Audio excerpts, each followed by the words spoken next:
So recently, Capcom announced that SNK characters are going to appear in Street Fighter 6 and a new Marvel vs. Capcom collection.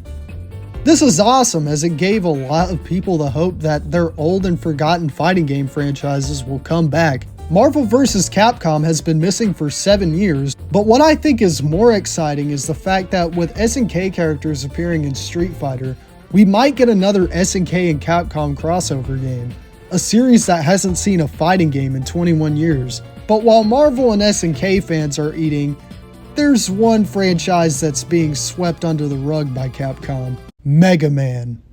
Alright, I'm gonna throw a hot take out there, but I honestly don't mind that we don't see new Mega Man games that often anymore. I mean, the series used to be notorious for how oversaturated it was in the 90s and 2000s, and as much as I love this series, I think they've done nearly everything they can do with it.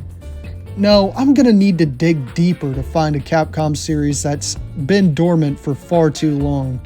Like Red Earth. Okay, maybe not that deep.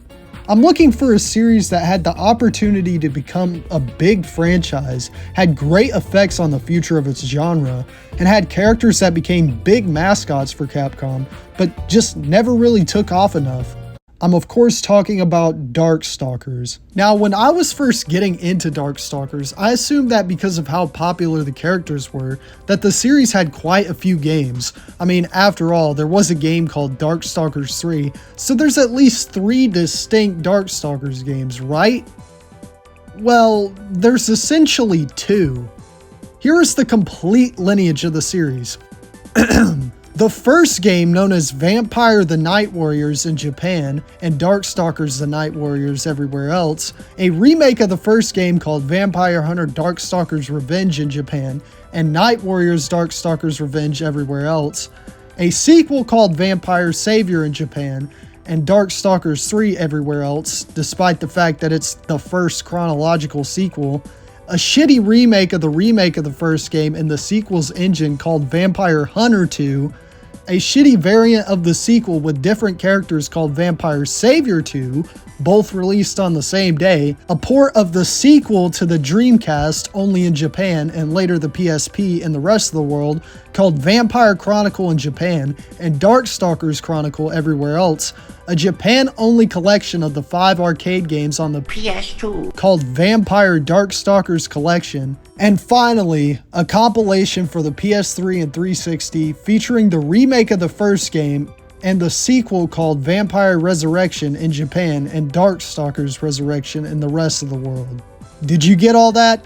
There will be a test at the end. Basically, there's only 5 games on 2 engines, 2 on the first and 3 on the second, and 3 collections. I do understand if you consider Vampire Hunter a sequel to the first game, but it still has the same backgrounds and story, so I consider it one of those silly Capcom remake sequels like Street Fighter Alpha 2. Also, you may have noticed, the series is called Vampire in Japan, which is definitely a worse name. Yes, there's vampires in the series, but it's really all about the different monsters.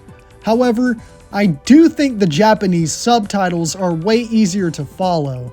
Now that we got that out of the way, we can finally talk about the actual games. The series was created as the first original fighting game creation for Capcom's CPS2 arcade board, and a way for Capcom to branch out to create fighting games other than Street Fighter. Capcom producer Alex Jimenez claims that the first game was originally meant to be a Universal horror-themed license game, but Universal backed out of the deal. But there's seemingly no proof of this. The first game was released in July of 1994, and it received good reviews. The problem is that, well, Darkstalkers was a very unique series gameplay-wise at the time, but a lot of people couldn't see that at the time, seeing it as just another Street Fighter clone. But Darkstalkers pushed the ideas of Super Street Fighter 2 Turbo much further. You know, the crazy, fast-paced, anime-styled fighting games with emphasis on air combos and chain combos like Guilty Gear and Marvel vs. Capcom? Darkstalkers basically invented that. But it didn't go as far as those games with those gameplay concepts. I think that's why the series didn't do so well in the West. And that's essentially what killed the series. but I'm getting ahead of myself. Before I talk about that, I want to talk about the biggest appeal of the series. Now, I consider myself fine at fighting games. I do bother to try to learn their mechanics, but I'm not going to compete professionally or anything. While I do like the gameplay, that's not really what draws me to fighting games. I'm a messed up individual because I play RPGs for the gameplay and fighting games for the story. And let me tell you, Darkstalkers has one of the best casts of characters and some of the most insane lore of any fighting game. I'm assuming that a lot of my audience already likes colorful, crazy characters, given how much I talk about a franchise known for that. So let me introduce you to the Darkstalkers cast and lore, and maybe convince you to give the series a chance. The basic premise of the series is that the demon world Makai, which is the Japanese word for hell, is merging with Earth. At night, the demons from Makai, known as Darkstalkers, fight each other, but there are also people called Dark Hunters, a concept that was introduced in the aptly named Vampire Hunter. These are either humans or half human, half Darkstalkers who hunt down Darkstalkers. I'll explain which characters are which as I go over them, and I'll also explain the plots of the two games when I get to their main villains. I guess when it comes to the characters, I should start with the elephants in the room. The female characters. It's very likely that you only know the female characters, but don't know any male characters. I guess I have to get this whole conversation out of the way. Yes, they are very sexualized, which is pretty much the norm for fighting games, but there's a difference between sexualizing characters and objectifying women. I think the only people who get mad about this are the Coomers who can't control themselves and still jack off to cartoon characters. These characters also have way more appeal than just being sexy, but it's very clear that most people only know the female characters because they're pretty much the only ones included in crossovers most of the time, and very rarely will any of the male characters appear in crossovers. But let's get into the characters. First, let's talk about Morrigan, the most popular character in the series and a staple of Capcom crossovers. She's a Scottish succubus. If you don't know what a succubus is, it's a demon with the appearance of a sexy lady that steals your soul. Yeah, most of the characters in Darkstalkers are, evil. Morrigan is one of the less evil characters though. Anyways, Morrigan was adopted by the Lord of Makai, Belial Ainsland, who soon discovered that she was one of the most powerful Darkstalkers, even more powerful than the S-class nobles, including him. So he split her power into thirds. 1/3 that she retained, 1/3 that he put in his own body, and 1/3 that manifested itself as Morrigan's sister, Lilith, who was first introduced in Vampire Savior. Anyways, Belial died and now she's the ruler of the underworld. Yeah, the series was named Vampire because Dimitri was supposed to be the main character, but I'm not surprised that Morrigan essentially took over that role with how Capcom propped her up. Despite her duties as the ruler of the underworld, she prefers to spend her time fighting and probably the stuff that succubi do that Capcom can't show. See, succubi in the Darkstalkers universe need what is essentially dopamine to survive. So basically, these games cannot take place when TikTok exists. That's one reason why they stopped making these games. She does this by fighting and stealing men's souls, which I believe are supposed to be in the bats she carries around with her. Her outfit is also made up of bats, and she can change it at will because of that. She's also apparently a mech, and no part of her backstory ever mentions this. Anyways, speaking of her backstory, I guess we have to talk about Lilith. Lilith was separated from Morrigan, but eventually after the events of Vampire Savior, they find each other again and rejoin to make Morrigan the most powerful being in the universe. Okay, now I understand why that was canonically the last game in the series. I like Lilith just fine, but I do wish they made her an incubus instead of a succubus to add more variation to the cast. Oh yeah, just in case you don't know, an incubus is a male succubus. Weirdly though, Capcom actually did continue Morrigan's plot in the crossover games. It feels like they almost knew a sequel to Vampire Savior was never going to be created and decided to give the characters a new home in the crossover games. In Marvel vs. Capcom, she is merged with Lilith. It seems they got comfortable being relegated to crossovers though, as she's made friends like Ryu and Spider-Man, showing that she's really not all that evil. But I still wouldn't trust her. Also, I guess I should point this out. It's clear her design inspired Rouge the Bat from Sonic, and listening to Rouge's theme song from Sonic Adventure 2, you can definitely tell that the lyricist was just told to make a song about a Morrigan type character. Oh yeah, also she's extremely infamous for having the same sprite set used in literally all of her 2D fighting game appearances, even the ones nearly a decade after the sprite set was first created.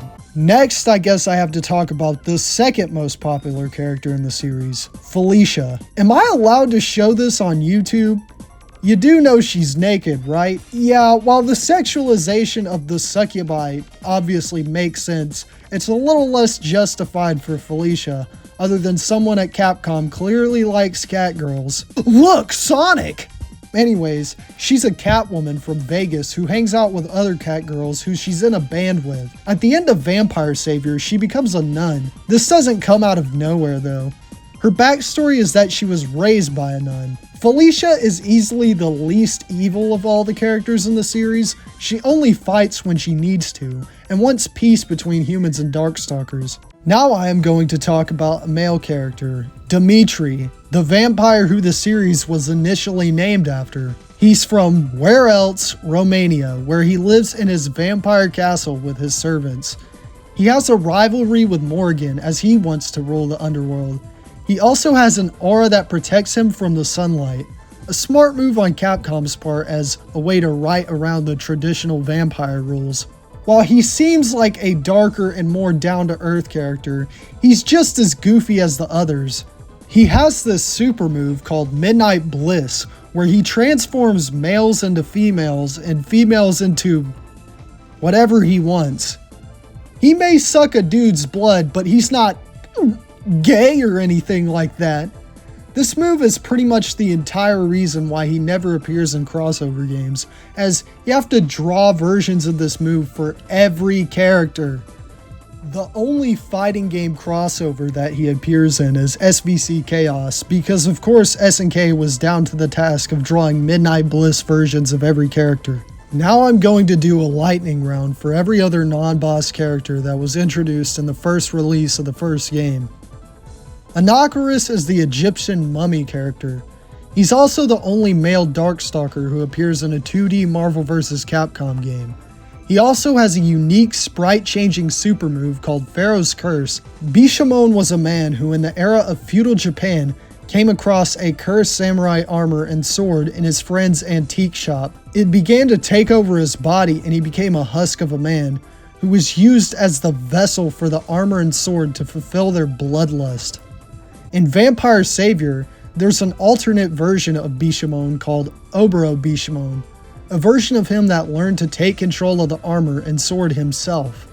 It's sorta like Siegfried and Nightmare in Soul Calibur. I guess by technicality, Oboro Bishamon would be considered the first Dark Hunter in this video. He's also the first character in the series to have been born a normal human only to have his life ruined by becoming a Darkstalker. He's definitely one of the more tragic characters. Then there's John Talbane, or Gron as he's known as in Japan. He's a werewolf from London, oh I see what you did there, who practices kung fu in an attempt to control the beasts within. He was orphaned after his mother died after she gave birth to him, and his father is the Lord of the Werewolves, Baraba Krutz.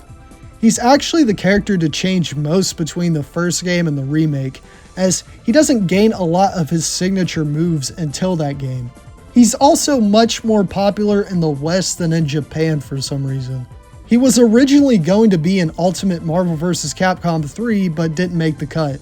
Along with Felicia, he's one of the only remotely morally good characters in the series.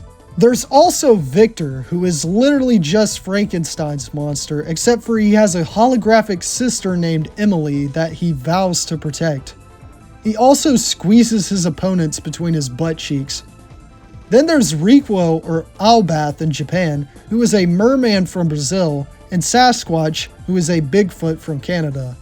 They're the least interesting characters in my opinion, but I don't dislike them. Finally, we have Lord Raptor, or Zabel Zarak as he's known as in Japan. Yeah, I don't know why they changed so many names, who I think sums up the appeal of the series perfectly. Get this.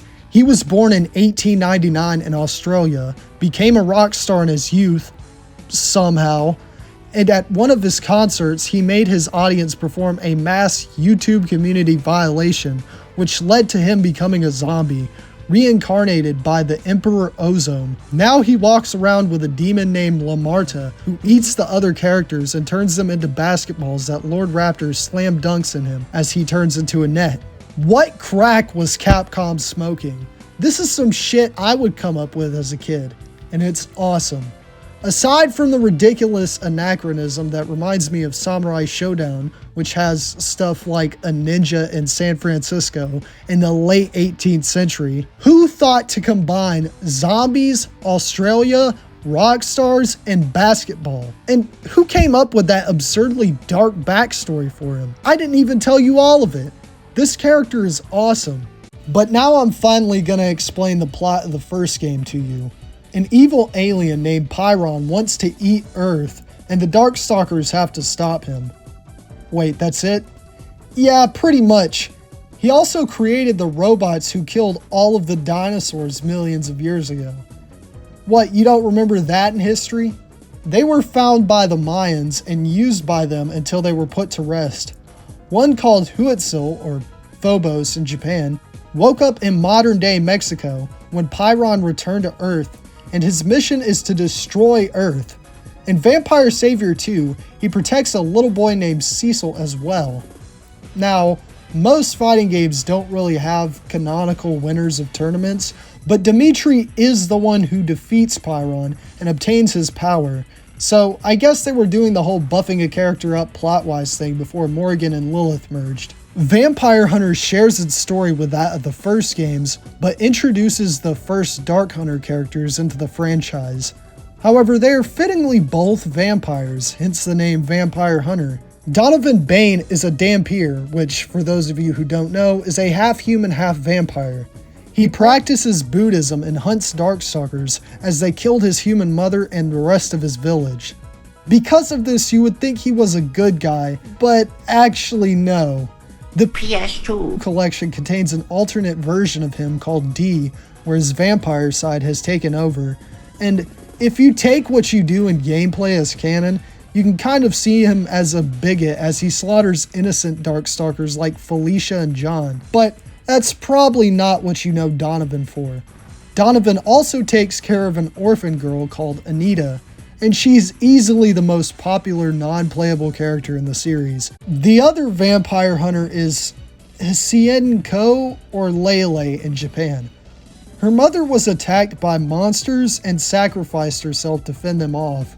Her and her sister want to save their mother's soul, so she transformed into a Chinese hopping vampire, and her sister became a seal on her face to protect her from going berserk. They set out to hunt Darkstalkers and do good deeds to win their mother's soul back, which they end up doing. Until Vampire Savior, where they are transformed back because plot convenience.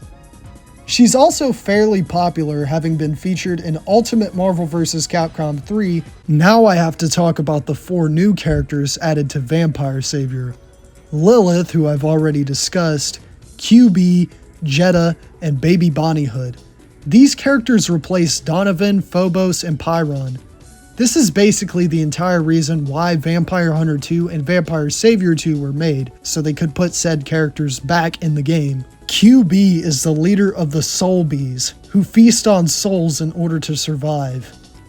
That's literally it. Baby Bonnyhood, or Boletta as she's known as in Japan, is easily the most evil character, and also my favorite addition of the 4, and who I main in Vampire Savior. Not much is known about her, other than the fact that she's part of a hunter's guild that hunts Darkstalkers. She finds sick pleasure in killing the beasts. I would explain how awesome she is, but I just did. Her ending is awesome too. She's also in Marvel vs. Capcom 2. Lastly is Jeddah, the titular vampire savior. He's the main villain of the game as he creates the realm of Majijin, where the game takes place as a plan to take over all of the realms. He appears as the final boss on the stage, Fetus of God. That's something. Oh yeah, he also appears in Marvel Infinite, and he's severely toned down.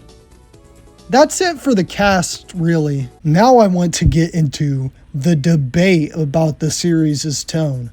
See, a lot of people misunderstand Darkstalkers. A lot of people think Darkstalkers is the dark, gritty, and more down-to-earth counterpart to Street Fighter. But this isn't the case at all, as the series literally has never once gone for that. This is completely objectively untrue. While it is obviously a lot darker and edgier than Street Fighter, it's still very over-the-top, cartoony, and humorous. Where are people getting this idea? These games have Sasquatch, nunchuck using werewolves, demons turning people into basketballs, a violent Little Red Riding Hood, and almost everyone's body parts have the same function as a 1920s cartoon character. This is a completely false assumption. They probably got this assumption from the characters' appearances in other games and official artwork, but if you've actually played the games themselves, you'll see that this isn't true at all. Though, honestly, I do think Capcom would have a lot more freedom with the franchise if they just aimed for an M rating, because it's definitely not a kids franchise. So, why hasn't a truly new entry in the series been made in over 27 years? I wanted to find out myself. Back in January, I wanted to do a video about it, but apparently you guys hate Darkstalkers. But that wasn't what was really preventing me from doing it. I really wanted to find out if there was going to be a third original entry in the series, but all I found was hearsay about a potential entry for Capcom's CPS-3 arcade board called Vampire Soldier or Vampire Ace, though I couldn't find any evidence that this ever existed. I can understand why it would be canceled for that platform, as it was very unpopular and only had the Street Fighter 3 games, the JoJo's games, and Red Earth released for it. I've also heard that Ruby Heart and potentially Amingo, the two original Capcom characters from Marvel vs. Capcom 2, were apparently Darkstalkers rejects, and I can see it. I don't know what Ruby Heart's role would have been, but Amingo fits right in with the goofy side of Darkstalkers. But there hasn't been any confirmation from Capcom that they ever plan to make a true chronological sequel to Vampire Savior. Udon pitched an HD remix style game to Capcom, which got rejected, and I'm honestly glad because, God, that's hideous. Darkstalkers Resurrection was released in 2013 to see if maybe there was any interest in a new game, which was a shit move, and it didn't sell well, but I blame this more so on when they released it more than anything, choosing to release it digitally at the tail end of the 7th gen system's lifespans. But here's the thing, I don't think there's interest in a Darkstalkers sequel, at least amongst the general public. People like the characters, sure, but that's it. The series never really caught on in the West because people didn't yet understand what made it so unique. The reason we haven't seen a new Darkstalkers game is because the video game industry won't let it happen. Darkstalkers cannot be made today. I'm not saying that it couldn't be made today because the series is too edgy, because that's not the case. This feels bad to say given my last video, but it can't be made today because Darkstalkers' identity is intrinsically tied to it being a 2D game. You can't have body parts turn into other things in 3D. You can't have Dimitri transform people into his favored image in 3D. You can't have Lord Raptor slam dunking people in 3D, at least not without it looking horrendous. While your average normal move in a Street Fighter game is a punch or a kick, your average normal move in a Darkstalkers game is a lot more than that.